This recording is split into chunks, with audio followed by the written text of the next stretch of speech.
Hi everyone, so this is me Adele and this is my waiting time to go back to the airport. So I want to share with you kung ano yung natutunan ko during this trip. I had actually multiple flights and multiple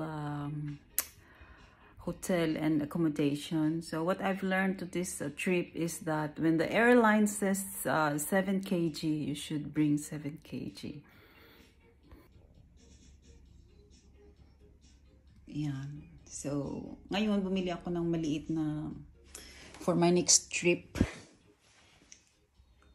But I think this is also 10 to 12 kg. Dapat mas maliit pa.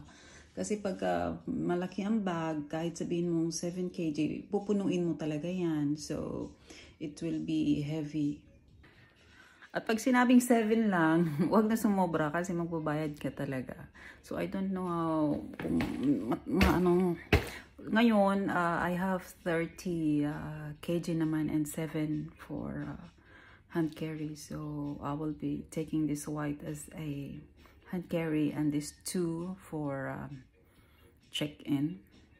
So, I hope everything will be okay and I will not pay anymore just like I did. So thank you so much Philippines, thank you so much for this place. I've been here for 7 nights actually. This is in Shore 2 Tower 3. Yes.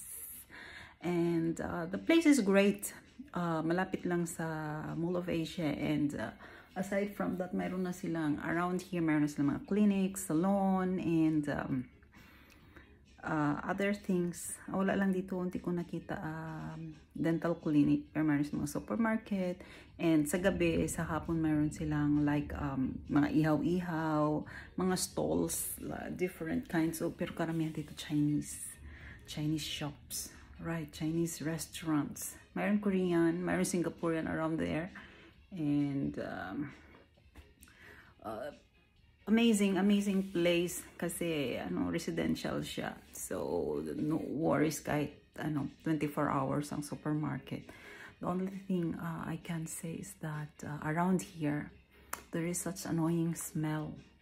For me it's toxic kasi I don't know, hindi ko alam kung galing ba sa imbornal or anything kasi paglabas mo pa lang diyan sa pintuan going to the hallway, parang maaliwala siya, but I don't see any na exhaust. Walang bukas na bintana. Lalo ngayon, grabing umuulan lagi. Hanggang ngayon nga, alas 3 time check. It's 3:30 a.m. Madaling araw. So, I'm waiting for my ride. Nag-alarm na. Hindi ako natulog from kanina pang maga, pagising ko, nag marathon. Pinanood ko yung Eve Korean siya, pero may subtitle naman English. So 16 episodes yun. So 16 like 1 hour and 15 minutes, 30 minutes, mga ganun yung episode. So nilaktawan ko lang number 15 kasi matutulog sana ako, pero hindi man ako makatulog. So bumangon na ako, tinapos ko na yung last episode, tsaka nagbihis na ako and waiting for my ride. Yun nga, I booked for Smart Ride here sa Pilipinas. So, it will come at 4. Now, it's 3:30. So, excited ako. Excited na bumalik sa trabaho. No, kasi alam mo naman sila, precise. Pagka sinabing ganun, hindi ka pwedeng malate kasi meron din silang mga certain time na maghihintay lang. So, hindi ako pwede bumaba sa lobby. And one more thing, hindi ako pwede bumaba sa lobby kasi one more thing na pwede na gusto kong i-complain dito kasi walang wifi. Walang wifi sa lobby nila. So, mag-antay ka doon. There's nothing you can do and you will just smell that annoying smell. Bad smell, really. So, I don't have a Philippine SIM card. So, I must stay here in the room kasi dito lang, private lang yung Wi-Fi. So, pag lumabas na ako dun sa pinto, wala na akong Wi-Fi. So, I must wait here until the taxi mag-text na nandyan na sa labas and then I'll go down. So, ayan yung dala-dala ko. Ito yung binili kong bago. So, ito binili ko rin.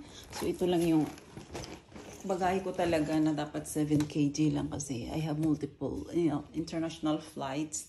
Pero maliit lang siya pero ang bigat niya kasi ngayon bumili ako ng something.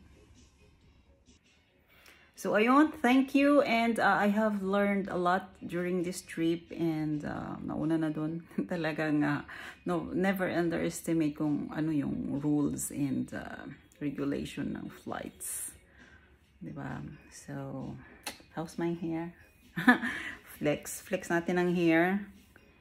Na mayroong dandruff ba? Hindi ata na-wash niya atin ng maganda eh. Parang inugasan lang yung dulo eh. Hindi ata kinuskus dito. Anyways, thank you so much. Follow for more. This is me again, Adele.